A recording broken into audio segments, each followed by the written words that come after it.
രാക്ഷസ പ്രണയം 35. അവന്റെ കാറിന്റെ പുറകിലായി ഒരു ബ്ലാക്ക് താറും ഉണ്ടായിരുന്നു. അതിൽ അവൻ ഏർപ്പാടാക്കിയ കുറച്ച് വാടക ഗുണ്ടകളാണ്. കാറിൽ നിന്ന് ഇറങ്ങിയ ഉടൻ അവൻ പിൻവാഹനത്തിലുണ്ടായിരുന്നവർക്ക് നിർദ്ദേശങ്ങൾ നൽകി. ഈ വീട്ടിലേക്ക് എന്റെ അനുവാദമില്ലാതെ ഒരു ഈച്ച പോലും കടക്കാൻ പാടില്ല. ആരും വരാൻ സാധ്യതയില്ല എങ്കിലും ഒരു മുൻകരുതൽ എന്ന നിലയ്ക്ക് ഈ വീടിന്റെ ഗേറ്റിൽ തന്നെ നിങ്ങൾ ഉണ്ടായിരിക്കണം. പറഞ്ഞുകൊണ്ട് അവൻ ബംഗ്ലാവിലേക്ക് കയറി. നേരെ അവൻ ഗൗരിയുടെ മുറിയിലേക്ക് പോയി. നിരഞ്ജനയും അങ്ങോട്ട് ചെന്നു. അവനെ കണ്ടപ്പോൾ തന്നെ ഗൗരി മകനെ ചേർത്ത് പിടിച്ചുകൊണ്ട് കരയാൻ തുടങ്ങി. മോനെ, എനിക്ക് ആകെ പേടിയാകുന്നത്. മഹിയെ വിളിച്ചിട്ട് കിട്ടിയില്ല. അമ്മയ്ക്കാണെങ്കിൽ വയ്യാതെയായി. എല്ലാരും കൂടി ആശുപത്രിയിൽ പോയേക്കുക. ദേവിയെ വിളിച്ചപ്പോൾ അമ്മയ്ക്ക് ഇതുവരെ ബോധം വന്നില്ലെന്ന് പറയുന്നു. നീ ഒന്ന് ആശുപത്രിയിൽ പോവോ മോനെ? അവർ കരയുകയും പറയുകയും ചെയ്തു. മുത്തശ്ശിക്ക് കുഴപ്പമൊന്നുമില്ല. നാളെ ആകുമ്പോഴേക്കും ഓക്കെ ആകും. അമ്മ വിഷമിക്കേണ്ട, അവൻ ഗൗരിയോട് പറഞ്ഞു. ഗൗരി അവന്റെ മുഖത്തേക്ക് നോക്കി. വല്ലാതെ തെളിഞ്ഞ മുഖം. ഗൂഢമായ ഏതോ ഒരു സന്തോഷം അവന്റെ മുഖത്തുള്ളതുപോലെ ഗൗരിക്ക് തോന്നി. ചുണ്ടുകളിൽ വല്ലാത്തൊരു പുഞ്ചിരി. അത് കണ്ടപ്പോൾ മുത്തശ്ശിക്ക് പ്രത്യേകിച്ച് അസുഖമൊന്നും ഇല്ല എന്നവൻ അറിഞ്ഞിട്ടുണ്ടാകും. അതിന്റെ ആശ്വാസമായിരിക്കുമെന്ന് ഗൗരിക്ക് തോന്നി. അവൻ അവിടെ നിന്ന് നേരെ താഴെ നിലയിൽ തന്നെയുള്ള മഹിയുടെ ഓഫീസ് റൂമിലേക്ക് പോയി. നിരഞ്ജനയും അവനൊപ്പം അങ്ങോട്ടേക്ക് ചെന്നു. രാവിലെ നമ്മളെ കണ്ടപ്പോൾ തന്നെ അവൾക്കെന്തോ സംശയമായെന്ന് തോന്നുന്നു. അപ്പോൾ കയറി കതകടച്ചിരുന്നതാണ്. പിന്നെ വൈകിട്ടാണ് ഇറങ്ങിയത്. വല്ലാതെ പേടിച്ചിട്ടുണ്ട്. ഇനി ആ കതക് തുറന്ന് അവൾ പുറത്തിറങ്ങുമെന്ന് എനിക്ക് തോന്നുന്നില്ല. ആ കതകൊന്ന് തുറപ്പിക്കാൻ നമ്മൾ വേറെ എന്തെങ്കിലും മാർഗം തേടേണ്ടി വരും. അല്ലെങ്കിൽ പിന്നെ പൊളിക്കണം, അതേ വഴിയുള്ളൂ. നിരഞ്ജന ധ്യാനിനോടായി പറഞ്ഞു. അവൾ പറയുന്നത് കേട്ട് അവന്റെ മുഖത്ത് ക്രൂരമായ ഒരു ചിരി വിരിഞ്ഞു. എന്റെ ഇത്രയരികിൽ, ഒരു മുറിക്കപ്പുറത്ത്, ഞാൻ എന്ത് ചെയ്താലും എന്നെ എതിർക്കാൻ കഴിയാതെ, എന്നിൽ നിന്ന് രക്ഷപ്പെടാൻ കഴിയാതെ അവൾ. ഓർക്കുമ്പോൾ തന്നെ വല്ലാത്തൊരു ലഹരി ശരീരം മുഴുവനും നിറയുന്ന പോലെ, ഒരു ഉന്മാദിയെപ്പോലെ അവൻ പറഞ്ഞു. നിരഞ്ജനെ ഒന്ന് നോക്കിക്കൊണ്ട് അവൻ ബാത്റൂമിലേക്ക് കയറി. അവൾ അവിടെ തന്നെ കട്ടിലിൽ ഇരുന്നു. കുറച്ചു സമയം കഴിഞ്ഞ് കുളിച്ച് ഫ്രഷായി അവൻ പുറത്തേക്കിറങ്ങി. രാത്രിയിലെ ആഹാരം എടുക്കാനായി അവൾ താഴേക്ക് വന്നോ? ധ്യാൻ നിരഞ്ജനയോട് ചോദിച്ചു. ഇല്ല, ഇതുവരെ വന്നിട്ടില്ല. ഇനി വരുമെന്നും തോന്നുന്നില്ല. ആകെ പേടിച്ച മട്ടാണ്. അവിടെ എന്തെങ്കിലും ഫ്രൂട്ട്സ് ഉണ്ടായിരിക്കും. അതെന്തെങ്കിലും കഴിക്കാനേ വഴിയുള്ളൂ. അല്ലാതെ താഴേക്ക് ഇറങ്ങി വരും എന്നെനിക്ക് തോന്നുന്നില്ല. അതുമാത്രമല്ല, അവൾ താഴേക്ക് വന്ന് നിന്നെ കണ്ടു കഴിഞ്ഞാൽ പിന്നെ അമ്മയുടെ പുറകിൽ നിന്ന് മാറാതെ നിൽക്കും. അതും പ്രശ്നമാണ്. അവൾ ധ്യാനിനോടായി പറഞ്ഞു. പക്ഷേ അവിടെ ഇപ്പോഴും ചിരി മാത്രമാണ്. നീ ചെല്ല്, ചെന്നവളെ ആഹാരം കഴിക്കാനായി വിളിക്ക്. അവൾ കതക് തുറക്കുമോ എന്ന് നോക്കട്ടെ. ധ്യാൻ പറഞ്ഞത് കേട്ട് നിരഞ്ജന മുകളിലേക്ക് ചെന്നു. അവൾക്കുറപ്പാണ് താൻ വിളിച്ചാൽ ആതിര കതക് തുറക്കില്ല എന്ന്. എങ്കിലും അവൾ വാതിലിൽ മുട്ടി വിളിച്ചു. അകത്തുനിന്ന് ഒരു മറുപടിയും കിട്ടിയില്ല. വിളിക്കുന്നത് കേട്ടിട്ടും ആതിര മിണ്ടാതെ ഇരിക്കുന്നതാണ് എന്ന് നിരഞ്ജനയ്ക്ക് മനസ്സിലായി. അവൾ തിരികെ താഴേക്ക് ചെന്നു. വിജയുടെ അടുത്ത് കസേരയിൽ ഇരുന്നു കൊണ്ട് അവന്റെ കൈകളിലേക്ക് മുഖം ചേർത്തിരിക്കുകയാണ് ആതിര. അവളുടെ ശരീരം വിറയ്ക്കുന്നുണ്ട്. കണ്ണുകൾ നിറഞ്ഞൊഴുകുന്നുണ്ട്. നിരഞ്ജന വിളിച്ചപ്പോൾ അവന്റെ കയ്യിലുള്ള അവളുടെ പിടുത്തം മുറുകി. അതുകൊണ്ട് തന്നെ അവൻ കണ്ണു തുറന്ന് അവളെ നോക്കി. അവളുടെ നിറഞ്ഞ കണ്ണുകൾ കണ്ട് അവൻ അവളെ ആശ്വസിപ്പിച്ചു. എടോ, താനിങ്ങനെ കരയാതെ. മുത്തശ്ശിക്കൊന്നും സംഭവിക്കില്ല, ഞാൻ പറഞ്ഞില്ലേ. മുത്തശ്ശിയുടെ അസുഖത്തെപ്പറ്റി ഓർത്താണ് അവൾ വിഷമിക്കുന്നതെന്ന് കരുതിയാണ് അവൻ അങ്ങനെ പറഞ്ഞത്. കുറച്ചു സമയം കഴിഞ്ഞതും അവളുടെ ഫോണിലേക്ക് ഗൗരിയുടെ കോൾ വന്നു. അവളെ, നീ എന്താണ് താഴേക്ക് കഴിക്കാൻ വരാഞ്ഞത്? നീ ഇങ്ങനെ വിഷമിച്ചാലോ? നിന്റെ വിഷമം കണ്ടാൽ അവനും സങ്കടമാകില്ലേ?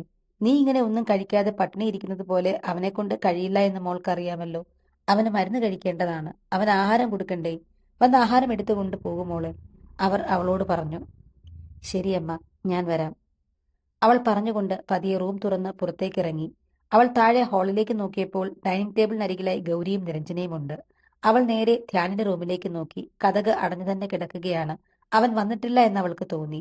ആ ഒരു ആശ്വാസത്തിൽ അവൾ പതിയെ താഴേക്ക് ഇറങ്ങി. അവൾ പെട്ടെന്ന് തന്നെ പടികളിറങ്ങി താഴേക്ക് ചെന്നു.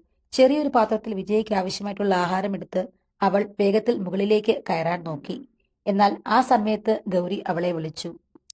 മോളെ, അമ്മയ്ക്ക് എന്തോ തല കറങ്ങുന്നത് പോലെ, ഒന്ന് പിടിച്ചേ. പറഞ്ഞതും അവർ കസേരയിൽ നിന്ന് താഴേക്ക് വീഴാൻ തുടങ്ങി.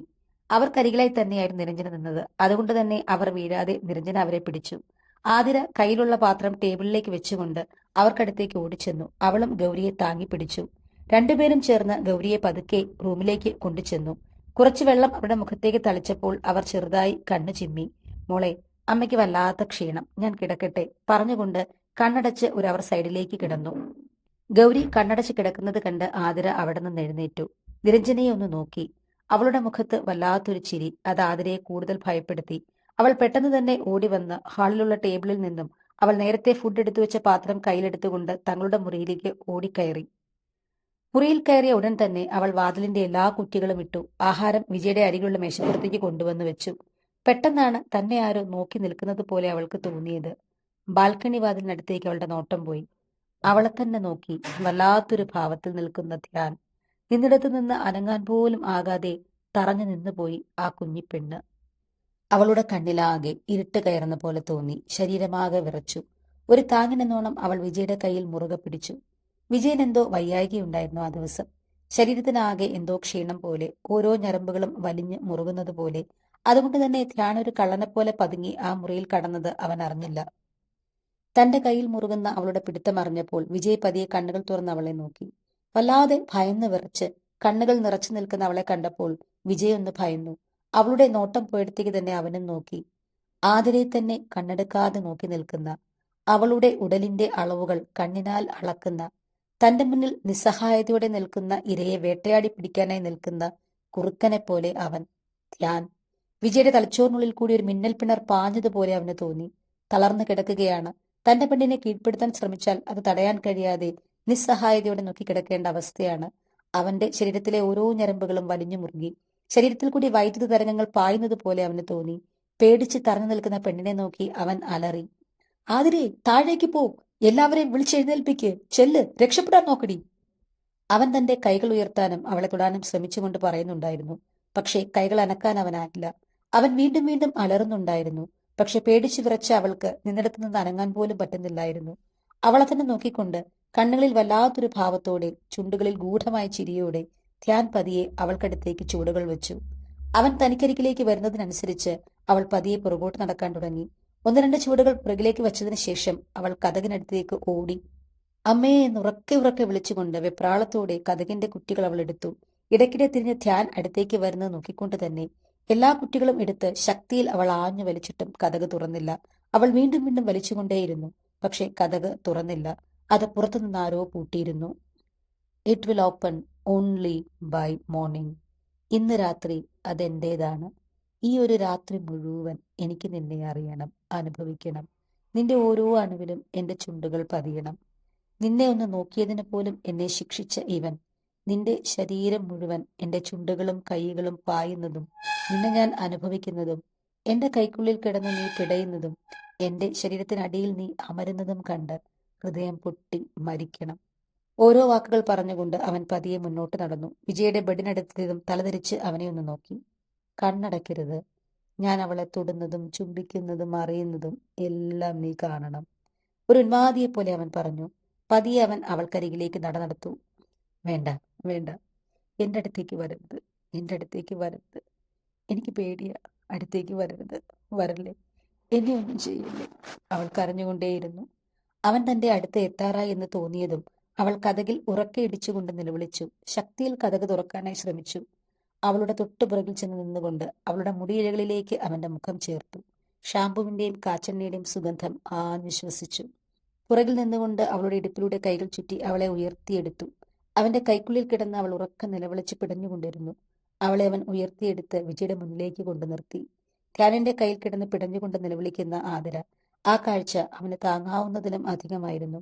അന്ന് ആദ്യമായി ആ രാക്ഷസന്റെ കണ്ണുകൾ നിറഞ്ഞു. മുഴുവൻ കരുത്തും ആവാഹിച്ചുകൊണ്ട് തന്റെ ശരീരത്തെ മനസ്സിനൊപ്പം ചലിപ്പിക്കാനായി അവൻ ശ്രമിച്ചു. വിജയുടെ മുന്നിലായി കൊണ്ടു നിർത്തിയ ഉടൻ അവന്റെ കയ്യിൽ നിന്ന് പിടഞ്ഞു രക്ഷപ്പെടാൻ ശ്രമിച്ചുവെങ്കിലും അവൻ പെട്ടെന്ന് തന്നെ ആതിരയെ തനിക്ക് നേരെ തിരിച്ചു നിർത്തിക്കൊണ്ട് നെഞ്ചിലേക്ക് വലിച്ചിട്ടു. കുതറി മാറാനായി അവൾ ശ്രമിച്ചുകൊണ്ടിരുന്നു. ഇരു കൈകൾ കൊണ്ട് ധ്യാനിന്റെ കാലിരുമ്പ് പോലെയുള്ള നെഞ്ചിൽ അവൾ മാറി മാറി ഇടിച്ചു. എന്നാൽ അതെല്ലാം അവനെ കൂടുതൽ കൂടുതൽ ഉന്മാദൻ ആക്കിക്കൊണ്ടിരുന്നു. അവളുടെ പിടച്ചിൽ അവൻ ആസ്വദിച്ചു. അവൻ തന്റെ കൈകൾ കൊണ്ട് അവളുടെ ഇരു കൈകളെയും ശക്തിയിൽ അമർത്തി. പതിയെ ആ കരങ്ങളെ പുറകിലേക്കാക്കി തന്റെ ഇടം കൈയാൽ ചേർത്ത് പിടിച്ചു. വലം കൈ അവളുടെ പിൻകഴുത്തിൽ പിടിമുറുക്കി ആ മുഖം തന്റെ നേർക്കു പിടിച്ചു. സർവ്വശക്തിയും എടുത്ത് കുതിർന്നുണ്ട് പെണ്ണ്. പക്ഷെ അവന്റെ കരുത്തിന് മുന്നിൽ പിടിച്ചു നിൽക്കാൻ അവൾക്കാകുന്നില്ല. അവൻ ശക്തിയിൽ അവളെ വരിഞ്ഞു മുറുക്കി. ആ മുഖം അവന്റെ നേർക്ക് അടുപ്പിച്ചുകൊണ്ടിരുന്നു. ഇപ്പോൾ ആ ചുണ്ടുകൾ അവന്റെ ചുണ്ടുകൾക്കരികിലാണ്. ഒരു ശ്വാസത്തിന്റെ വ്യത്യാസത്തിൽ. അവളുടെ കണ്ണുകൾ നിറഞ്ഞൊഴുകി. ദയനീയമായി അവനെ നോക്കിക്കൊണ്ടിരുന്നു. പതിയെ അവൻ മുഖം ചരിച്ച് വിജയനെ നോക്കി.